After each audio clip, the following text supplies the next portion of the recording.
Is the Excelsior starship the most successful starship ever designed by the Federation? And what the hell is going on with its transwarp capabilities? Welcome to SciTrek, your sci-fi TV and movie channel.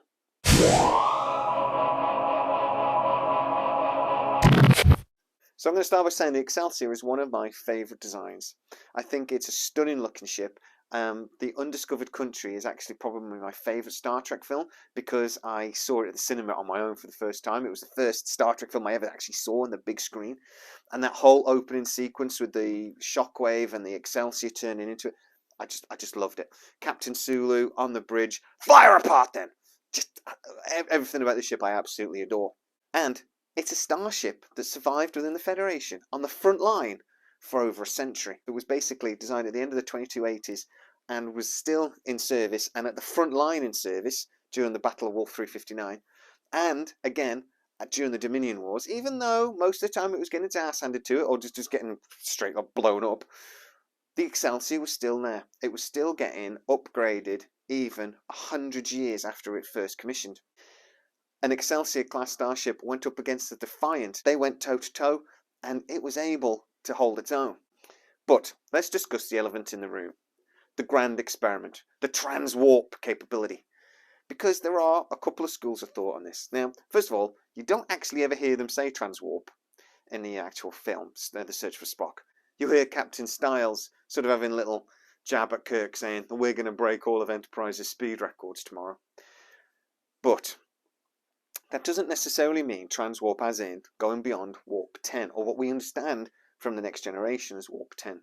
We know this basically because in the original series, the Enterprise travelled beyond warp 10 several times. In 2267, when they came in contact with the Nomad probe, the probe was able to improve the antimatter injectors, and the Enterprise was able to travel at warp 14.1.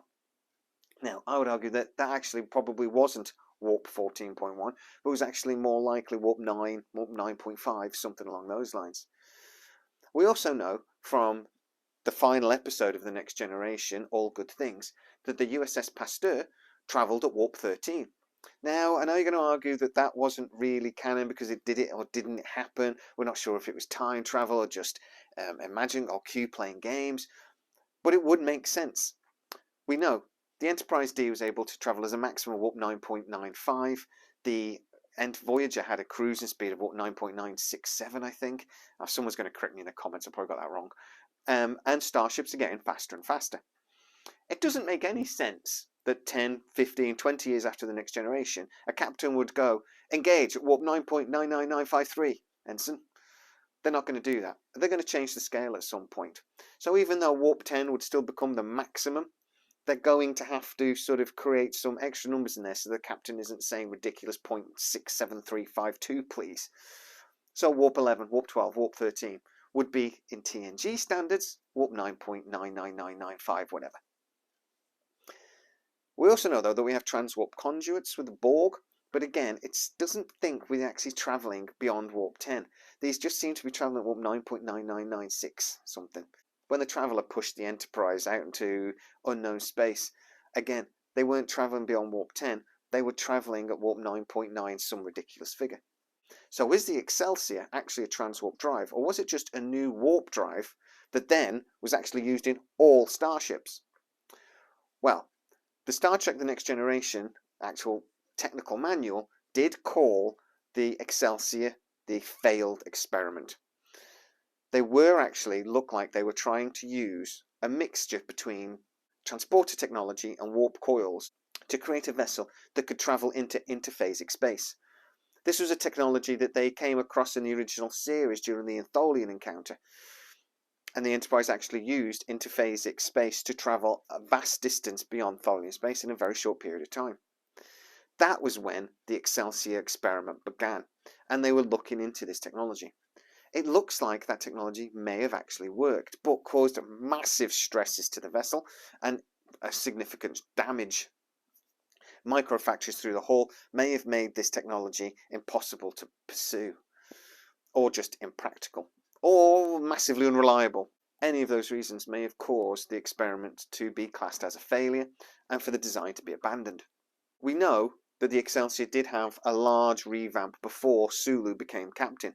We know this because the bridge pod was completely changed and other sections of the vessel seem to have been modified. Was the Transwarp drive stripped out at that point, a more contemporary warp system put in place? We also know that the dilithium crystals used in the original series Enterprise became unstable at high warp. Was this a problem we didn't solve? If you remember the Scotty episode with the Dyson sphere, where Scotty is then poking around the engine of the Enterprise D, he says, "Laddie, you know your dilithium crystals are about to fracture," and Geordie comes running over and goes, "No, it's fine. We modified them completely. You know, they're constantly restabilized. Don't worry. Get away from the engine, you old fart. It's ancient technology."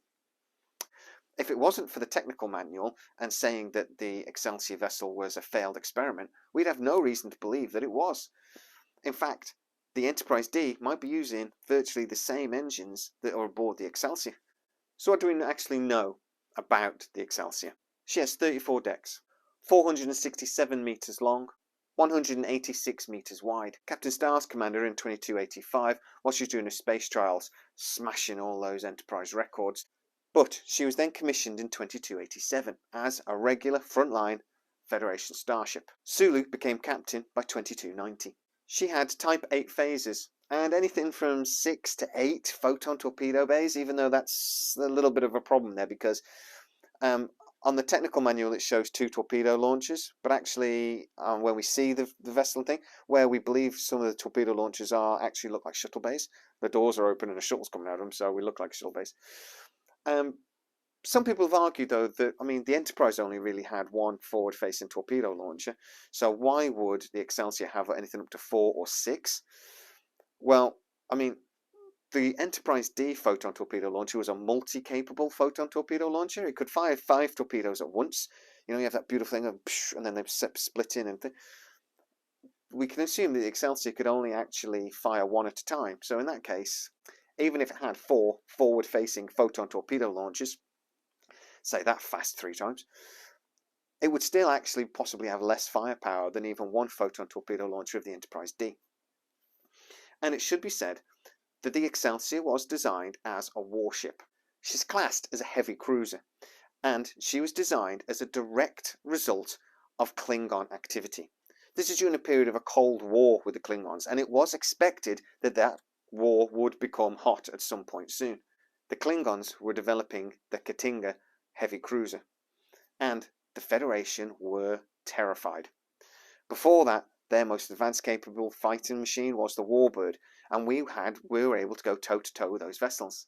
But this new cruiser was far more capable than the most advanced starship the Federation had at the time, which would be the Constitution class. The Federation needed to design a heavy cruiser, and they needed it fast.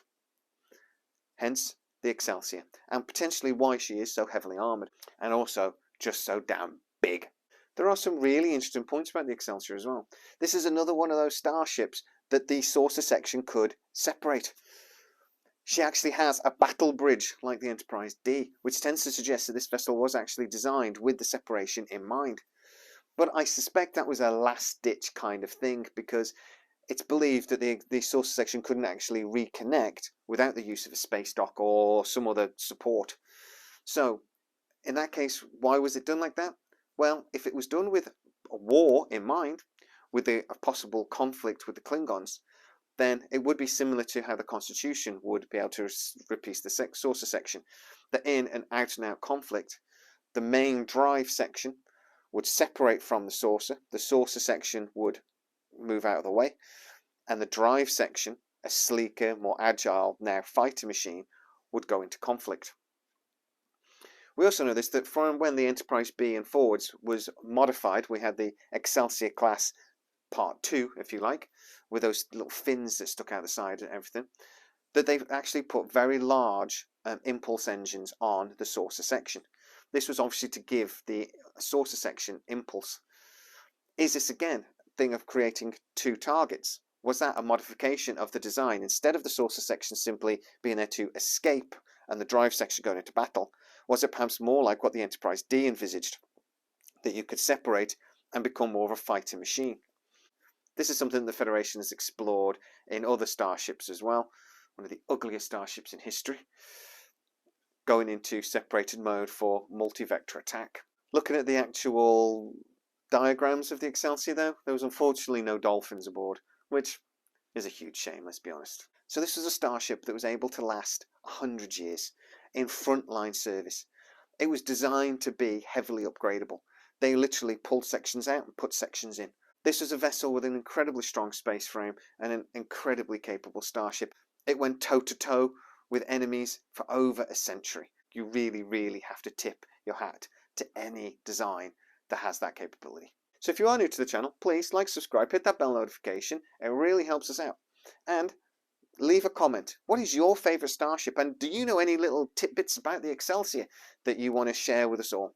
Go join us on Facebook. There is a link in the description. And go and join us on our Discord server. And you can talk to lots of other people about everything sci-fi. As always, stay safe and I'll see you next time.